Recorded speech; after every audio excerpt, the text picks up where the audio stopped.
Caros amigos e amigas, é uma alegria nós estarmos começando aqui um curso de formação dentro do grande programa de formação da Renovação Carismática Católica, que você pode acompanhar pelo ambiente virtual de aprendizagem do Instituto da RCC.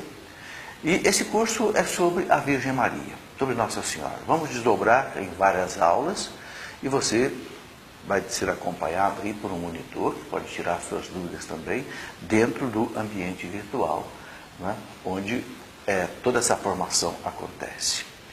É uma alegria eu estar aqui participando dessa formação, porque há 40 anos exatamente participo da Renovação Carismática Católica, lá desde 1974, quando veio a primeira vez com o Padre João, o Padre Haroldo, lá na cidade de Campinas, participei da experiência de oração pela primeira vez e sempre acompanhei a Renovação Carismática Católica, participei inclusive da Comissão Nacional, lá no começo da renovação, pude participar de muitos encontros no Brasil, fora do Brasil, até mesmo em Rimini, na Itália, e tenho uma alegria muito grande de ver a Renovação Carismática Católica nos seus 40 anos, realmente fazendo esse verdadeiro mutirão de evangelização no Brasil e no mundo, graças a Deus.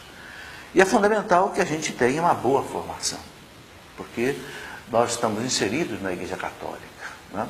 A renovação carismática é, como dizia o Frei Cantalamessa, uma corrente de graça que atravessa toda a igreja e que renova toda a igreja. Isto é muito importante. Bem, nesse nosso curso sobre a Virgem Maria, eu gostaria então de começar aqui, nesse primeiro contato, fazendo uma introdução, né, dizendo que quem é a Virgem Maria para nós católicos, né?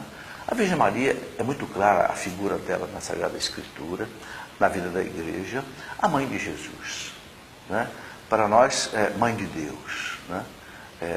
São Paulo, na carta aos Gálatas, coloca bem claro, Gálatas 4:4, na plenitude dos tempos, quer dizer, quando os tempos estavam maduros, né? No auge do Império Romano, lá com os grandes imperadores, os grandes Césares, né? Augusto, Tibério, Deus enviou ao mundo o seu Filho para salvar o mundo, né? E ele veio nascido de uma mulher.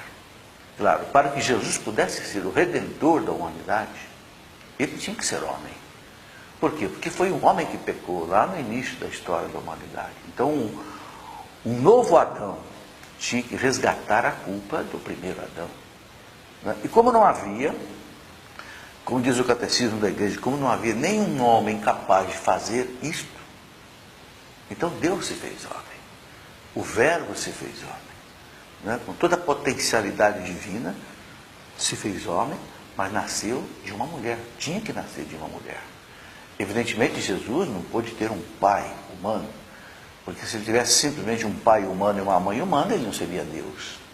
Então ele foi concebido no seio de uma mulher, a Virgem Maria, mas por obra do Espírito Santo, né? O milagre que não adianta querer se compreender isso pela biologia, pela genética, que nunca, jamais vamos entender. O Papa João Paulo II deixou muito claro nas suas catequeses sobre a Virgem Maria. É um milagre de Deus. E por que Deus escolheu uma virgem? Né? O profeta Isaías, lá no capítulo 7, versículo 14, diz bem claro, né? Uma virgem conceberá, dará à luz seu filho, que será chamado Emanuel. Emanuel, que em hebraico quer dizer Deus conosco. Armou a sua tenda no meio de nós, né? Pela Virgem Maria. Então, isto é muito significativo. E por que uma virgem? Porque a primeira mulher que pecou era uma virgem. Ela era uma virgem.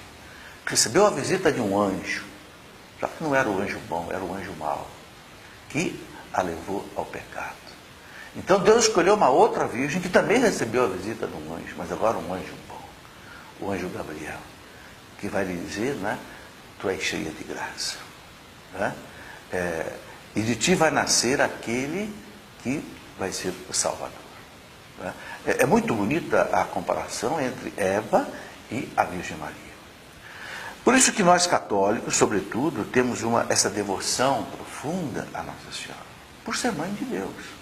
Este é o primeiro ponto fundamental em Maria. É mãe de Deus. Assim como nós amamos profundamente a nossa mãe, ora, e a mãe daquele que, né, que é Deus? O verbo, como dizia São Bernardo, doutor da igreja, o verbo humanado, Deus feito homem.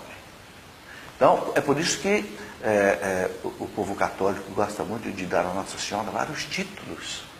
É a mesma Nossa Senhora, mas como ela se manifesta, né, por vontade de Deus, em muitos lugares de maneiras muito diferentes, então o povo gosta de dar a elas títulos diferentes. Mas é fundamental compreender que é a única pessoa, a Virgem Maria. Maria, aquela mulher, aquela moça de Nazaré, é a única, né? Que para nós já morreu, já ressuscitou e já foi para o céu de corpo e de alma, segundo o dogma da Assunção. Ela que não teve o pecado original, né? Que foi sempre virgem. E tudo isso a gente vai poder estudar aos poucos, né? Nesse nosso curso. Então nós damos a ela muitos títulos. Aqui no Brasil nós já chamamos de Nossa Senhora Aparecida. Por quê? Porque ela foi encontrada aparecida nas águas do rio Paraíba, num milagre extraordinário. Né? Os pescadores encontraram primeiro o corpo da imagem, né? Lá em 1717, numa rede, sem a cabeça.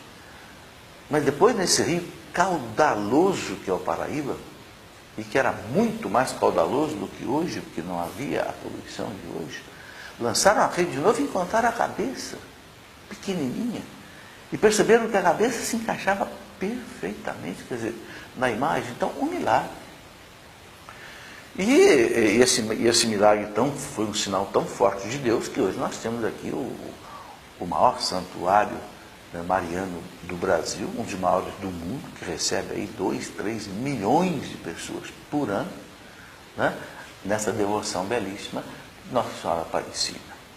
Lá em Fátima, Portugal, é Nossa Senhora de Fátima, porque ela apareceu em Fátima, lá com os pastorinhos, né, e apareceu numa hora de grande amargura do mundo. O mundo estava vivendo a Primeira Guerra Mundial, em 1917, né? E em outros tantos lugares ela aparece. Em Guadalupe, em 1534, aparece, né, assim, com a fisionomia de uma índia, né? Por que Maria pode aparecer lá parecendo índia, aqui parecendo outra coisa, lá na Iugoslávia aparece com outra fisionomia? Porque ela está ressuscitada. E o corpo ressuscitado tem essa flexibilidade de se apresentar com formas diferentes. Como Jesus, por exemplo, quando ressuscitou, os discípulos de Emaús que conviviam com ele não o reconheceram. Madalena, que a conhecia, não o reconheceu. O ressuscitado tem essa possibilidade de ter essa, né, essa flexão na sua imagem. Mas é a mesma Senhora, com títulos diferentes. E aí a igreja presta um culto à Nossa Senhora, e um culto muito profundo, tanto que a igreja chama de um culto de hiperdulia. O que quer dizer isso? A igreja usa duas palavras para diferenciar o que é adoração do que é veneração. Adoração vem lá do grego latria, é adoração. Daí vem a expressão idolatria, quando você adora ídolos. Né? Para os santos, para os anjos, nós não usamos a latria, nós usamos a dulia do grego, que quer dizer o que? Veneração. Evidentemente, se você for procurar isso no dicionário comum, você não vai encontrar essa distinção, porque o dicionário comum não entra nisso. Mas se você pegar um dicionário de teologia, você vai encontrar essa distinção. Ok? Então nós prestamos à Virgem Maria um culto de veneração. O que é um culto de veneração? Quando você olha uma imagem da Virgem Maria, você se coloca diante de uma imagem, essa imagem, o que ela te lembra? Não é uma deusa para você adorar. Jamais. Nem pode ser. Mas essa imagem lembra uma pessoa. Como você pega a fotografia do seu pai, da sua mãe. Eu, a minha esposa que já faleceu, tenho a fotografia dela na minha mesa para lembrar o quê? Uma pessoa que existe. Já faleceu, mas que vive na eternidade. Entende? E então, quando você olha uma imagem da Virgem Maria, ela representa para você três coisas. Primeiro, essa pessoa viveu de acordo com a vontade de Deus. Ela é santa e não deve ser imitada na sua vida, no seu comportamento. Eu devo imitar aquilo. Seja ela um anjo, seja um santo, seja a Virgem Maria. Segundo, a imagem representa o quê? para nós católicos, que ela está diante de Deus intercedendo por nós. A igreja reza numa das orações eucarísticas assim, né? Os santos intercedem diante de Deus por nós sem cessar. Ok? Então ela lembra isso. E terceiro, quando você cultua a Virgem Maria, cultua um anjo, um santo, você está dando glória a Deus. Por quê? Porque ela é santa, ela é imaculada, ela é virgem, por obra de Deus. Então o culto do Lia não é como um culto de latria, que tem como fim a divindade. Não, é um meio. Cuja glória que você presta, cujo culto que você presta, chega em Deus. Então, o culto do Lia é um caminho intermediário para chegar ao coração de Deus. Então, isso é importante ficar muito bem claro. Todo culto à Virgem Maria não é um culto de adoração. Alguns perguntam, mas e a pessoa que se ajoelha diante da Virgem Maria? Não ajoelha para adorar. Adoração é algo de foro íntimo. Eu adoro a Deus. Se eu ajoelho diante de uma imagem, ou sento diante de uma imagem, eu estou fazendo o quê? Rezando, orando. E não no meu íntimo fazendo uma adoração, que eu só presto a Deus. Só a Santíssima Trindade, ao Pai, ao Filho e ao Espírito Santo. Ok? Então, esse é o pano de fundo que nós vamos conversar sobre a Virgem Maria. É uma pessoa humana, é uma criatura humana, não é uma deusa, não faz parte da Santíssima Trindade. É verdade que a Virgem Maria tem uma intimidade profunda com a Santíssima Trindade, porque do Pai ela é a filha predileta, e que o Pai escolheu entre todas as mulheres. Do Filho ela é a mãe, e do Espírito Santo ela é a esposa mística, porque ela concebeu Jesus por obra do Espírito Santo. Então, realmente é uma coisa maravilhosa. Eu tive três mulheres muito importantes na minha vida: a minha mãe, a minha esposa e uma única filha. Tive 4 filhos também. Eu precisei de 3 mulheres para realizar tudo isso. Deus não precisou de 3, realizou tudo com uma só. Ao mesmo tempo ela é mãe de Deus, ao mesmo tempo ela é filha de Deus, ao mesmo tempo ela é esposa. Isso mostra o quê? Uma intimidade profunda com a Santíssima Trindade. Ela não é parte da Trindade, mas ela tem, né, um elo com a Santíssima Trindade, assim, que supera toda a nossa possível imaginação.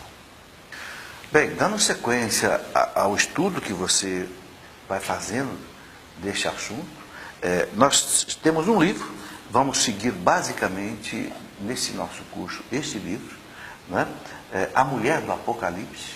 Na verdade, é aquela mulher que aparece no Gênesis e aparece no Apocalipse. Essa primeira introdução você já encontra aqui no começo do livro, na introdução, né? E depois os outros temas, as outras aulas, serão outros capítulos deste livro. Ok? Bem, você poderá também completar o teu estudo com as leituras que vão aparecer então aí no ambiente virtual, né? Também os questionários e exercícios que são colocados aí. Você poderá participar também do fórum, onde você pode conversar, tirar suas dúvidas, etc., né? E aí você pode ter então a sua formação completa nesse assunto.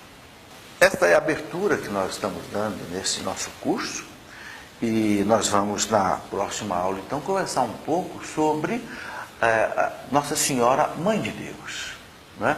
Esse dogma que a igreja celebra no dia 1º de janeiro de cada ano. Acompanhe, você vai poder então dar sequência a esta formação.